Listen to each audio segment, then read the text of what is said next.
اعوذ باللہ من الشیطان الرجیم بسم اللہ الرحمن الرحیم آمن الرسول بما انزل الیہ من ربہ والمؤمنون كل آمن بالله وملائكته وكتبه ورسله لا نفرق بين أحد من رسله وقالوا سمعنا وأطعنا غفرانك ربنا وإليك المصير لا يكلف الله نفسا إلا وسعها لها ما كسبت وعليها ما اكتسبت ربنا لا تؤاخذنا إن نسينا أو أخطأنا ربنا ولا تحمل علينا إصرا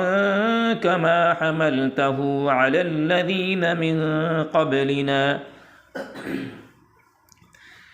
ربنا ولا تحملنا ما لا طاقة لنا به واعف عنا واغفر لنا وارحمنا أنت مولانا فانصرنا على القوم الكافرين۔ یہ جو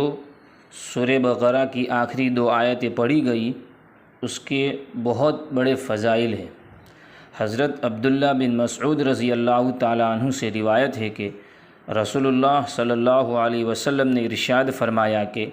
سورہ بقرہ کی آخری دو آیتیں جو شخص رات کو پڑھ لے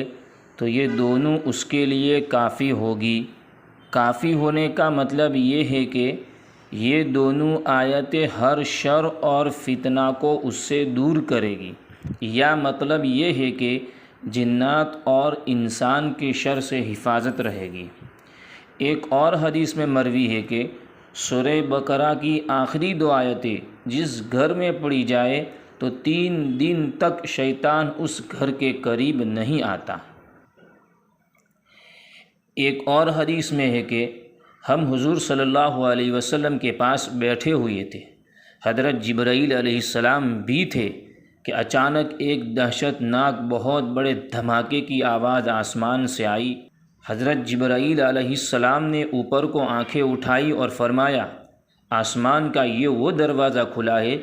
جو آج تک کبھی نہیں کھلا تھا۔ اس سے ایک فرشتہ اترا، اس نے حضرت صلی اللہ علیہ وسلم سے کہا، آپ خوش ہو جائیے، آپ کو وہ 2 نور دیے جاتے ہیں جو آپ سے پہلے کسی نبی کو نہیں دیے گئے۔ سورہ فاتحہ اور سورہ بقرہ کی آخری آیتیں، ان میں سے ایک ایک حرف پر نور دیا جائے گا۔ حدیث شریف میں آیا ہے کہ جب بندہ ربنا لا تؤاخذنا سے آخر تک آیت کہتا ہے تو اس کے ہر جملے پر اللہ تعالیٰ کہتے ہیں، جی ہاں میں نے دیا، میں نے قبول کیا۔